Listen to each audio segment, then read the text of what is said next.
Now, China's decision to lock down the city of Wuhan, the epicentre of the COVID-19 outbreak, may have prevented more than 700,000 new cases. That's according to research published today in the journal Science. Restrictions in China are being eased, although international visitors are currently banned from entering the country. Our correspondent in Beijing, Stephen McDonald, explained the significance of these estimated figures. The only thing that we can kind of see is the trend, and some analysts would say, don't look so much at the numbers in China, but look at the government decisions. Well, I'm standing above the second ring road in Beijing.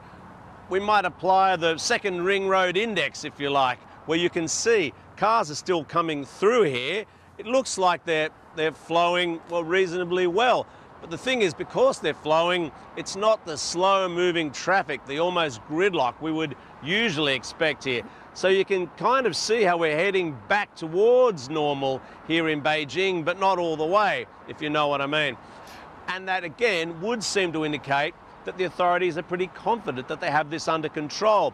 However, Xi Jinping has said today that, sure, companies should be going back to work cautiously, but in people's free time, they still should be exercising this kind of social distancing. So according to China's president, don't go to the movies, watch a film at home in the lounge with your family.